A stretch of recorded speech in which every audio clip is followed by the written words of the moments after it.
everybody. Welcome to the Simply Say Life podcast. I'm Rochelle, also affectionately known as Shell. I'm checking in today just to give y'all some helpful tips. Tips to help you get through the times that we're getting ready to probably go through.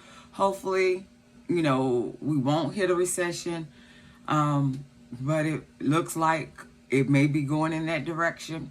So I wanted to step in and try to give y'all some helpful tips, at least to see if it helps y'all, because it helps me. And let me first say and do a proper introduction. Again, this is the Simply Slay Life podcast. I'm Rochelle, also known as Shell. And this is a podcast and a channel where I hope to strive to bring positivity and to help Black women strive and to show that, we can accomplish anything, be it in our personal, professional, entrepreneurship, relationship life. But at this time, I am focusing on us as the community to be able to come through this okay. We got to hold strong for 4 years. And this isn't our lesson to learn, but while we're in the midst of it, we're going to make sure we, as our community, is okay. So some of the tips I wanted to give y'all, let's first start off on like shopping and food. So me and like my best friend, for our families, what we do is we go to the big box stores. Now, the things I get at the big box store, we divide up. So we get freezer bags, we get saran wrap, and we buy the meat. We buy the chicken, we buy the fish, we buy the, the beef, stuff like that. And when you go to those big box stores in their butcher section or in their seafood section, their family packs are normally bigger than what the family packs are in the regular grocery store. So, in that case, hey, then she gets 6, I get 6. She get 12, I get 12. And we sit there, we come home, we divide it up. She's also like lives down the street from me. But, that's our routine once a month. We sit there, come home, and go to the counter in the kitchen and get the saran wrap, get to wrapping up stuff, putting them in the freezer bags, labeling them. Knowing what dates they are, knowing what they are, we put them away.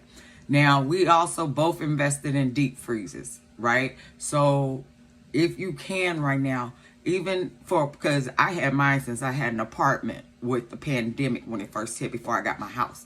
So, and a lot of places sell those slimline still deep freezer, the cube freezer like your grandma used to have. They're just not as wide. They're thinner, but they have enough depth in them for you to store some meat in them. And so if you have it, invest in them. Right now, they're not that expensive. But if we hit a recession, the price of them are going to skyrocket because people are going to start hoarding, right? That's why I say buy in bulk. So that way you can put more meat away now and you'll have it for later, right? We also buy the bulk cans of like chicken of the sea, tuna. She gets 6, I get 6. You know what I'm saying? So we have that. You want to make sure you have staple-proof stuff, shelf-stable. We also buy the big bag of rice. And I'm not that... I keep rice, but I ain't that real on rice. We don't get the gigantic bag, the one to sit on the floor and stuff. No. But we get the 10 or 12 pound bag and we split it. We weigh it out and split it and put them in containers and seal the containers, right? Same thing. Get you some dried beans. That's your protein. That's your fiber. That's all those things. Get a big bag of dried beans. Don't go bad. You good. It's shelf stable. Now, in regards to things like medications and things like that,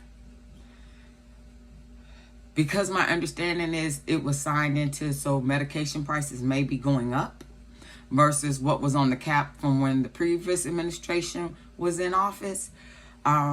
Look into places like Amazon has a pharmacy. You can send your prescription there. The guy that owns the Dallas Mavericks, Mark Cuban, I think his pharmacy company is called Cost Plus. I'm not too sure on it, but his name is Mark Cuban, and he has a pharmacy, online pharmacy too, right? When I had to get put on one of my medications and my company had a layoff, my previous company I worked for had a layoff, my medication was too expensive when I was going to the regular pharmacy and all this other stuff. My doctor is the one that told me, hey, look into online, look into Amazon, look into Mark Cuban's. He has things. Go in there and search for your medication. See if you see something that's your medication. Ask your doctor. Like I think I told you before, the blood clots almost took me out. So I'm on Eliquis. Well, we was talking to the other day, what else works besides Eliquis? I know they have other versions like Xarelto. Eliquis is still in its patented form. I know other countries have another version of it. I'm not getting into that right now. But I know it's other versions. My question is, what were they taking before Eliquis came out? And I no dig at Eliquis. I'm taking mine faithfully. But talk to your doctor about what other brands may be cheaper if you're running into financial situations that you, even with insurance, could no longer afford that brand of medication, okay? And that will help you out. Also, if your company offers where you can get it through, if you're still in, if you're not laid off and you're able to still have insurance, if it's cheaper for you to get it through your mail order, see if you can do it that way. And they're usually good about 15 days prior to you run out. They're already sending a text. They're already calling. Do you need a refill on this? And it'll be there. They FedEx it or UPS it or Express Mail within 3 to 4 business days. So see that. Otherwise, I'm going to tell you, I know your pharmacist may be good to you, but if them prices go up, it's okay to shop around. You go to whatever pharmacy you feel like you need to go to that has the better deal. Even those big box stores, if you don't even have a membership with them, the pharmacy still will take your prescription. Believe me, I know. So look at doing that. So also ask your doctor if they can write it out in 90 days, or if you usually take that pill once a day, ask them if you can have it written as a twice a day pill, because while you have insurance, sometimes the price doesn't go up that much with insurance on a two times a day versus a 1 time a day. You take it 1 time a day, but that doubles your increase, right, for it to be covered. Also, look in those pharmaceutical companies to see go to the manufacturer and get the manufacturer coupon and to try to get a discount that way. I am just thinking of ways that we as a community can get through this, Also, please, please, please, get all your doctor's visits out the way. Don't put them off. Don't do anything while you have it. Get it done. We already know once a year you get the, for women, the women's exam, and it's covered at 100%. For men, you have your men's checkup, which usually includes the prostate exam and all that stuff.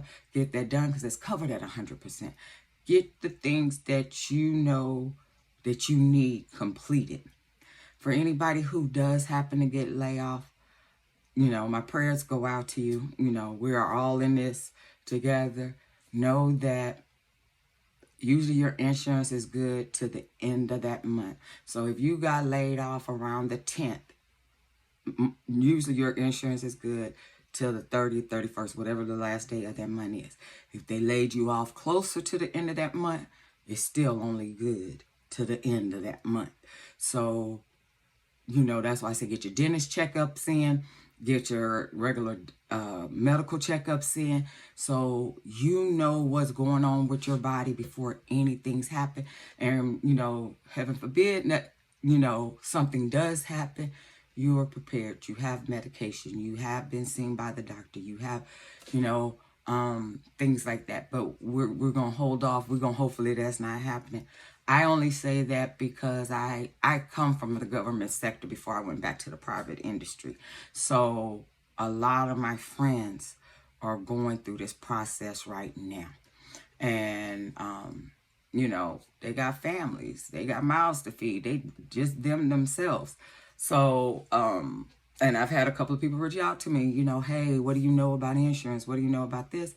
And in my other life outside of here, I started out doing benefits. I started out doing employee benefits before I started workplace investigations and stuff like that.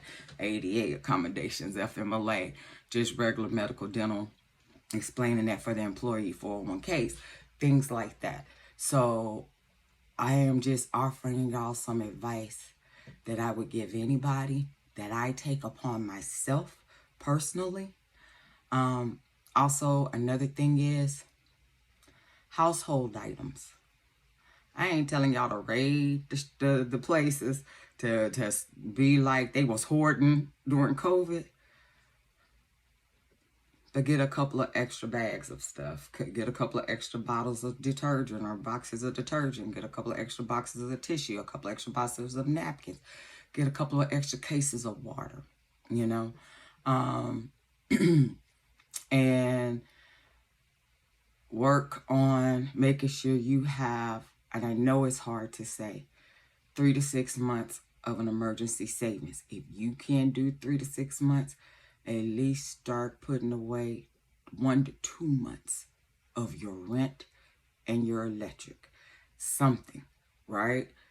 Any little bit that you can save extra, start saving it. And, again, that's just my friendly advice. I know we all going through it, some more than others. But if there are ways that we can find, because we always make it, to help us get through this, I'm more than willing to share. If y'all have any ideas that y'all would like to share, hey, leave a comment in the section below. If you like the information that I gave and you would like more stuff like this, please, please, please like, share, and subscribe.